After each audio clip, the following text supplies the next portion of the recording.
తాకట్లో ఉన్న మీ బంగారాన్ని విడిపించి ఆ రోజు ఆన్లైన్ రేటుకి కొంటాం. Sharma gold company. నమస్తే, వెల్కమ్ టు సుమన్ టీవీ. వరకట్న వేధింపులు తాళలేక ఒక మహిళ చనిపోయినటువంటి విషయం నిజంగా అందరినీ ఆలోచింపజేస్తుందండి ఈ ఘటన. అంటే మన దేశంలో ఇంకా కట్నంతో వేధింపులకు గురై చనిపోతున్న వాళ్ళ సంఖ్య పెరుగుతోంది. ఎందుకంటే గతంలో చాలా ఇన్సిడెంట్లు జరిగాయి. అవి కూడా ఒకసారి మీకు ఎక్స్ప్లెయిన్ చేసే ప్రయత్నం చేస్తా. ఈ మహిళ మహారాష్ట్ర జలగావ్కు సంబంధించిన మహిళ. పెళ్ళైన 4 నెలలే అండి, 4 months ఓన్లీ. పెళ్ళైన 4 నెలల్లో విపరీతంగా అత్తమామలు టార్చర్ పెట్టారంట. మానసికంగా శారీరకంగా వేధింపులకు గురి చేశారు. 4 నెలల పాటు నిద్రలేని రాత్రులు గడిపింది. వెక్కి వెక్కి ఏడ్చింది. మానసికంగా బాగా కుంగిపోయింది. 4 నెలల తర్వాత తన బర్త్డే తర్వాత రోజు, తన పుట్టినరోజుకి నెక్స్ట్ డే ఈమె సూసైడ్ చేసుకొని చనిపోయింది. అసలు ఎంత కుమిలిపోయి ఉంటుంది చూడండి. పెళ్ళైన తర్వాత నా జీవితం ఒక అందంగా ఉండాలని చెప్పి అనుకుంటుంది. తన భర్తతో ఏ విధంగా ప్రయాణం చేయాలి, భవిష్యత్తులో మనం ఏం సాధించాలి, మన జీవితం ఎంత అందంగా ఉండాలని చెప్పి ప్లాన్ చేసుకుంటారు భార్యాభర్తలు. కానీ ఇక్కడ ఏమైంది, అత్తమామల టార్చర్ ఎక్కువైపోయింది. భర్త బాగానే ఉన్నాడు. భర్త అత్తమామల్ని అంటే వాళ్ళ పేరెంట్స్ని భర్త కంట్రోల్ చేయలేకపోయాడు. ఇంత దారుణం.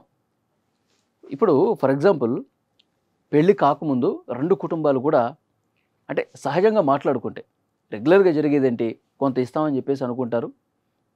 అంటే నిజాయితీగా మాట్లాడుకుంటే కట్నం అనేది అన్ని చోట్ల ఉంది. ఇంత ఇస్తాం అనుకుంటారు, సరే ఇస్తారు, పెళ్ళి అయిపోతుంది. హ్యాపీగా ముందుకు పోవాల్సినటువంటి సమయంలో అదనపు కట్నం కోసం ఆశపడి భర్త కావచ్చు, లేదంటే భర్త తల్లిదండ్రులు కావచ్చు, ఏమి ఇచ్చారు మీ తల్లిదండ్రులు, ఇంకొద్దిగా తీసురా, అంతే కదా ఇచ్చింది, మాకు బోలెడు ఖర్చు అయింది, ఇంకొద్దిగా తీసురా, ఇంకో 10 లక్షలు తీసురా. లేదంటే భర్త ఏం పెట్టాడు, మీ నాన్న నాకు ఏం పెట్టాడు, నాకు ఇంకో కారు కావాలి. ఇలాంటి టార్చర్ అండి. ఏదైనా ఉంటే పెళ్ళికి ముందే ఇదే మాట్లాడుకుంటారు చాలామంది. ఆ కొద్దిగా ఏదో ఇస్తే అట్లా నడిచిపోతుంది.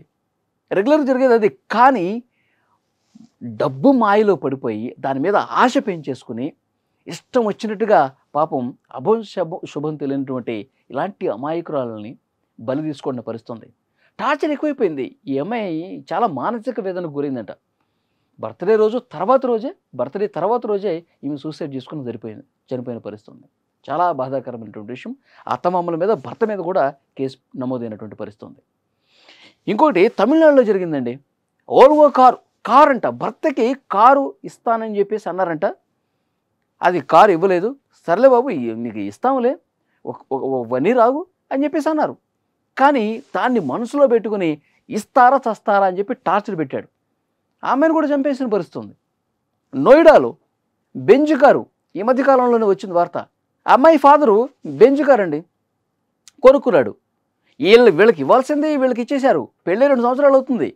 కానీ ఈ ఘటనలో ఏం జరిగింది, మీ డాడీ బెంజ్ కారు కొనుక్కున్నాడు, మరి నాకేది అని చెప్పి టార్చర్ పెట్టడం స్టార్ట్ చేశాడు. నోయిడాలో జరిగింది ఈ ఘటన. నిక్కీ భాటి పాపం అమ్మాయి పేరు.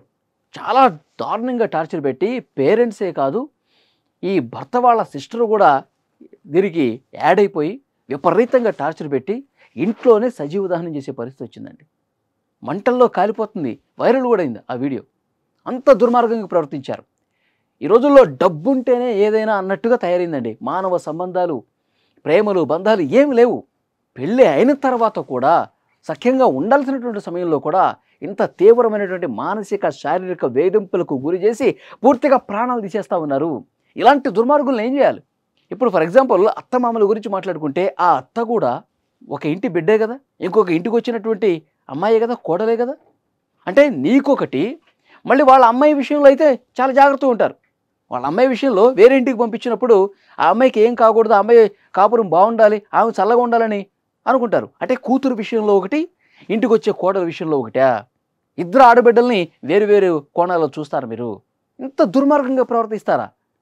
అదనపు కట్నం కోసం డబ్బు మీద యావతో ఆశతో ఇంటికి వచ్చినటువంటి ఒక ఆడబిడ్డని, మిమ్మల్ని నమ్మి వచ్చింది కదా, మీరే జీవితం వచ్చింది కదా, మీతో పాటే కలిసి ఉండడానికి వచ్చింది కదా, అన్నీ వదిలేసుకొని మరి ఇలాంటి త్యాగమూర్తుల్ని ఇంకా బాగా చూసుకోవాల్సింది పోయి, నా కూతురు కోడలు ఒకటే అనే భావంతో చూసుకోవాల్సింది పోయి ఇంత డబ్బు పిచ్చితో ప్రాణాలు తీస్తారా? మానసికంగా శారీరకంగా వేధింపులకు గురి చేస్తారా? ఇలాంటి దుర్మార్గుల్ని ఏం చేయాలి అసలు? కట్నం పేరుతో వేధింపులకు గురి చేసి అమాయకులైనటువంటి అమ్మాయిల ప్రాణాలు తీస్తున్న ఇలాంటి దుర్మార్గపు మనుషుల్ని ఏం చేయాలి? కామెంట్ బాక్స్లో తెలియజేయండి.